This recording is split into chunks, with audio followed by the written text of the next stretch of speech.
We have this incredibly comforting, almost sacred idea about creativity. Oh, absolutely. Like we treat it as this pure, joyful expression of the human spirit. You feel inspired, you paint a picture, you write a song, you build something, and it's celebrated as a triumph. Right. It's basically the ultimate validation of our humanity. It is. It's the beautiful narrative we use to elevate ourselves. Mm-hmm. I mean, it allows us to feel a sense of nobility about the art we consume, the culture we build, the lives we lead. But what if we strip away that romanticized lens for a moment? Because to answer that, we're doing a deep dive today into a really fascinating stack of sources. It's quite a mix. Yeah, it ranges from classic essays on psychoanalytic theory, historical critiques of Renaissance art, all the way down to modern sociological studies analyzing our digital streaming habits.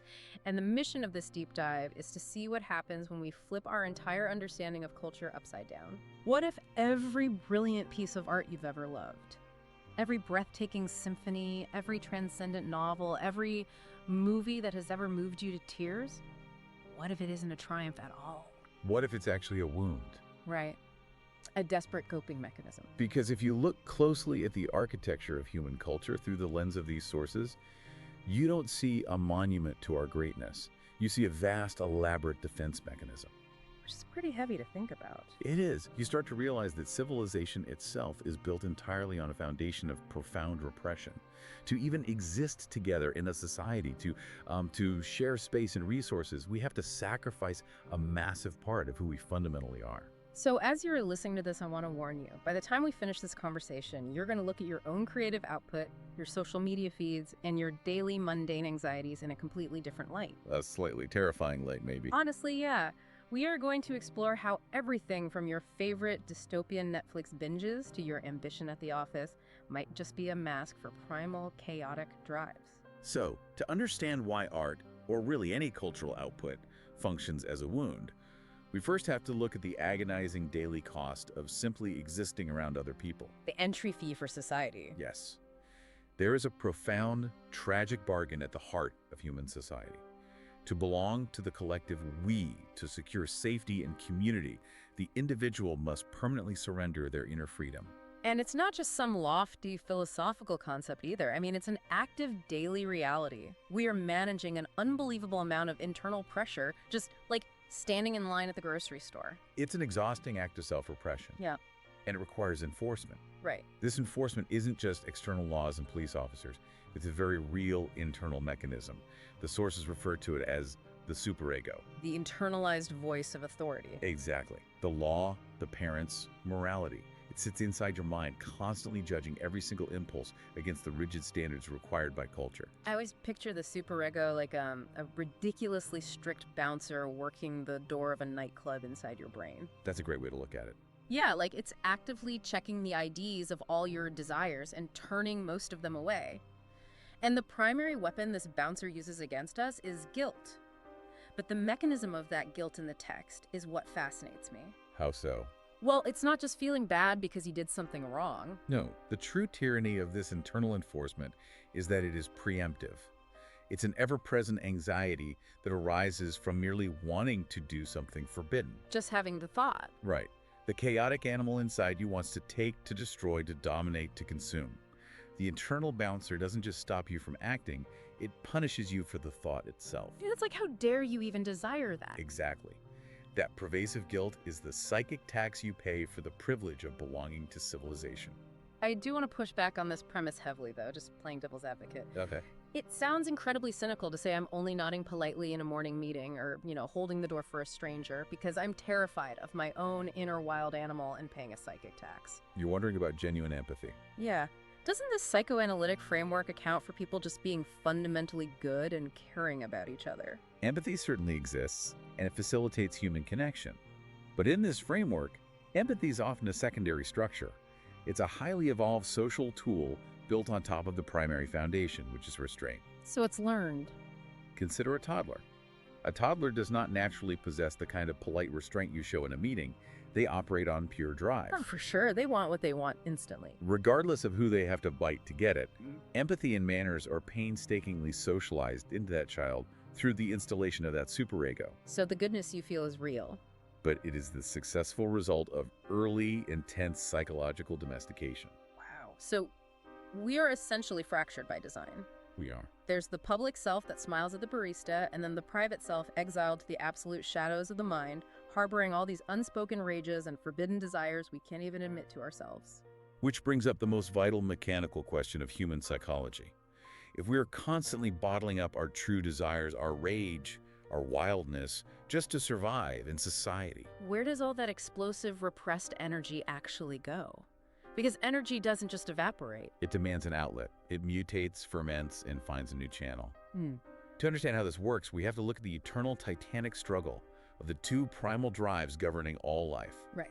The draw. On one side, you have the life drive, eros. This is the biological and psychological force seeking connection, creation, love, and raw sexual union. Its entire function is to bind things together. Exactly, into greater unities. And its counterpart, The dark twin, the death drive, Thanatos. Thanatos. This is the impulse toward destruction, chaos, dissolution, and return to the absolute silence of the inorganic state. It's the pullback to zero. Yes, the thermodynamic pull to zero. It is the source of our aggression, our violence, and our deep, inexplicable fascination with tearing things apart. So we have these two massive raging fires inside us.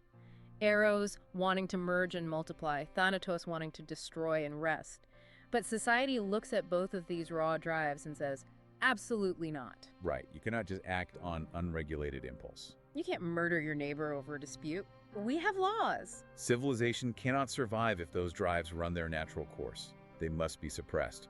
But because they are too powerful to simply be deleted from our psyche, they have to be redirected into acceptable formats. This is the mechanism of sublimation. Precisely. It is the ultimate safety valve for a species perpetually hovering on the brink of psychic collapse. So sublimation takes the raw, dangerous energy and changes its form, And allows it to bypass the internal bouncer. taking something totally unacceptable and morphing it into something society actually applauds. Let's look at how this mechanically works with the death drive, Thanatos. Think about it viscerally. A man with a deep, primal, aggressive streak cannot just walk down the street committing acts of physical violence. Right, he'd go to jail. But if that same aggressive drive is sublimated, he goes to medical school, he becomes a surgeon. Oh, wow. Now, his scalpel is a socially sanctioned, highly respected instrument of controlled violence. He gets to literally cut into human flesh, manipulate the body, and we don't arrest him. We call him a hero and pay him handsomely. The drive is satisfied, but society is served. That completely flips the script on how we view prestigious professions. And the sources show this happening historically with Eros, the life drive, as well. You see it profoundly in the history of religion. Religion has functioned for centuries as an engine for sublimating intense erotic longing. Yeah, the text mentions Sufi poetry. And the writings of Christian mystics like Teresa of Avila, the language they use to describe their devotion to the divine is overwhelmingly passionate, bodily, and almost explicitly erotic. Because they couldn't express that energy in the physical world. Right, they were often operating under vows of celibacy and extreme asceticism. The raw sexual energy had to be transmuted into spiritual ecstasy. The church essentially provided a vast space to give shape to those formless desires. The energy is exactly the same. The target simply shifts from a human body to the divine. And the sources analyzing Renaissance art point out the exact same mechanism. I mean, we look at Botticelli's Venus or Michelangelo's David, and the historical narrative tells us we are looking at classical idealism, reason, and piety. But beneath those serene, idealized surfaces is a massive current of repressed desire. Because they lived in such strict times. These artists were operating in an era of incredibly strict moral and religious codes. They couldn't openly explore their raw passions without facing severe consequences. So the canvas or the marble became the only safe space. They sublimated their denied sexuality into the sacred. It is Eros disguised as holy art, allowing both the creator and the viewer to safely experience the energy of the drive under the protective cloak of high culture. Let me bring this out of the history books and into the modern day, because applying this lens to our daily lives is incredibly provocative. Are the sources essentially arguing that the modern corporate workplace is just sublimated murder? The language of the corporate world makes it quite explicit, actually. It is the aggressive drive, Thanatos, perfectly packaged for the 21st century. We use the vocabulary, the battlefield constantly. Like, We are going to crush the competition. We need an aggressive growth strategy. We are executing a hostile takeover. The drive that might once have led to physical violence and a tribal skirmish is now channeled into market share, promotions, and destroying a rival company's stock value. It's so wild to think about. You sit in a sterile, temperature-controlled office, wearing a suit, and you intellectually and economically annihilate your competitors. It is the death drive, sanctioned, sanitized, and rewarded as ambition. I'm never going to look at my email inbox the same way again. It changes things. It really does. But if we are all doing this individually, sublimating our dark desires just to get through a Tuesday morning status meeting, what happens on a macro scale? What happens when an entire generation experiences something so traumatic that this whole delicate system of sublimation just breaks down? You get a collective psychic earthquake. To understand the mechanics of this, the sources point directly to the aftermath of the First World War. Right. Before that conflict, European culture was largely defined by a grand Enlightenment faith in human progress. There was a belief that rationality, science, and intellect would elevate humanity above its base animal nature. And the trenches completely shattered that illusion. Completely. The war proved that reason hadn't saved humanity. It had simply been weaponized to build better machines for slaughtering millions. Mustard gas and machine guns were the pinnacle of rational engineering. The rational ego failed spectacularly. The psychological foundation of an entire generation collapsed because the narrative of civilized progress was exposed as a lie. So artists couldn't just go back to painting polite landscapes or writing structured, logical novels. The reality they lived in had lost its logical coherence. To express the ambient trauma of the era, the culture had to bypass reason entirely. And this is the mechanical necessity that birthed artistic movements like surrealism. Yes. Artists like Max Ernst, who physically lived through the horrors of the war, couldn't use rational techniques to depict an irrational world. The text mentions they used techniques like automatism. Wait, automatism meaning they were literally trying to paint or write without letting their conscious brain dictate the brush strokes. Exactly. Like intentionally bypassing the internal bouncer we talked about earlier. That is the exact mechanism. Automatism was an attempt to turn off the superego's filtering process and let the unconscious spill directly onto the canvas. That makes so much sense. They used dream logic, disjointed imagery, and irrational juxtapositions. They were turning their private, fractured hysteria into public maps of shattered interiors. The function of art shifted fundamentally. Culture stopped being merely decorative and became completely diagnostic. It became a communal therapy session for a generation drowning in trauma. And if we look at our own culture right now, we are very much still in that therapy session. I mean, think about you listening to this right now and the entertainment you probably consume. It's very revealing. The sociological sources make a compelling case about our current obsessions. Why are we so drawn to dystopias? Why is everyone binge-watching Black Mirror, Snowpiercer, or movies about societal collapse? It serves a profound psychological function. It is a ritual of communal catharsis. We are actively paying streaming services a monthly fee to terrify us in a controlled environment. We do it because it allows us to metabolize the ambient trauma of our actual lives. We are living in an era defined by climate anxiety, severe political instability, and extreme technological alienation. Massive, formless fears. By watching societal collapse play out on a screen, we give those fears a legible shape. We are managing our own internal anxieties about chaos and barbarism by watching them play out safely in high definition. It provides a momentary vicarious relief. It does. So when you are doom scrolling through your social media feed and you feel that quiet, simmering rage or that deep sense of alienation, that isn't an individual psychological failure. No, it is the social machine functioning exactly as it was designed to. Social media platforms, the endless cycles of outrage and political discourse, they are contemporary theaters of sublimated rage. They provide a designated arena for us to dump the constant low-level anxiety that the structure of civilization itself generates. Yeah, but this brings us to what might be the darkest twist in this entire framework. Uh-oh. If culture, our art, our entertainment, our podcasting, our political debates is all a form of therapy to process the trauma of repression, does it actually cure us? Or are we just building a more comfortable cage? Oh, man. Civilization does not resolve our inner conflicts. It institutionalizes them. It takes the chaotic, painful energy of our primal drives and gives them a permanent, celebrated home.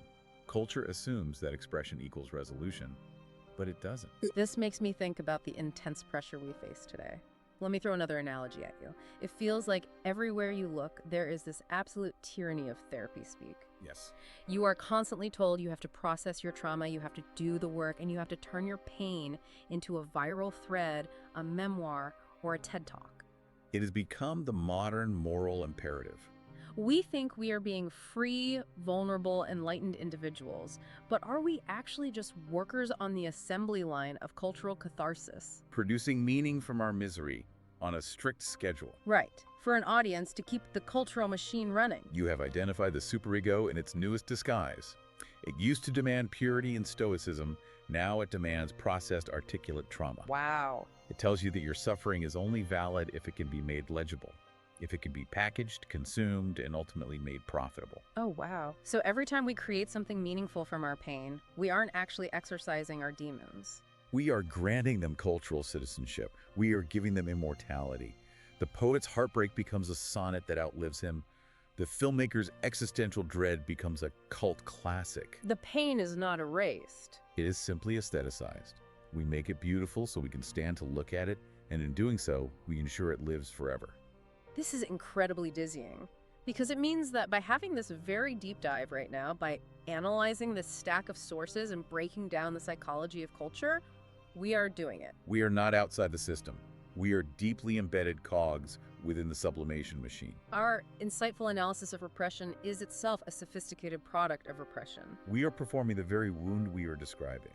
To even critique the system, you have to use its language, its logic, its structured formats. We are aestheticizing our own realization of our repression. And what happens to the people whose pain doesn't fit into this neat aesthetic box? What if your trauma is too chaotic and refuses to be narrativized with a clear character arc and an inspirational lesson at the end? Society casts it back into the silent void. It says, if you cannot make art out of it, if you cannot turn it into content, we do not want to hear about it. That's devastating. Unsublimated pain is too dangerous for the collective to look at directly. Our greatest works of art aren't signs of our victory over the darkness. They are just meticulous records of our eternal, exhausting negotiation with it. I need to take a breath, because that is a heavy, heavy journey we just went on, and it requires a massive shift in how we view the world around us. It's a lot to process. Let me quickly recap where we are. We started by realizing that our polite, civilized behavior isn't natural. It is bought and paid for with a constant, preemptive internal tax of guilt enforced by the superego. Right.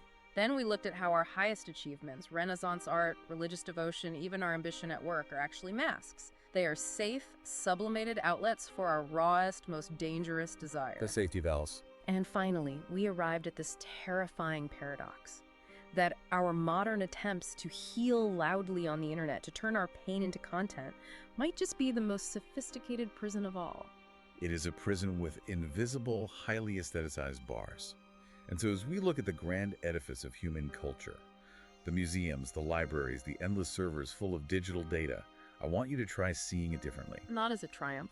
Do not look at it as a triumphant sanctuary of human achievement. Look at it as a magnificent, tragic asylum. A magnificent asylum. An asylum built specifically to house all the wild, authentic, terrifying parts of ourselves that we were forced to abandon just so we could belong to each other. That framing completely changes how I view history and, well, my own life. And as we conclude this deep dive, I want to leave you with one final thought to mull over on your own. The next time you feel the urge to create something, whether it's an intricate painting, a deeply personal essay, or even just the simple meme you're about to post, pause for a second. Ask yourself, can you speak, knowing that your voice is shaped by the very silence you are desperately trying to break? The answer isn't going to be found in consuming another piece of art or scrolling through another feed. It's waiting in the quiet, uncomfortable space between your desperate desire to express yourself and your profound fear of what that expression truly reveals.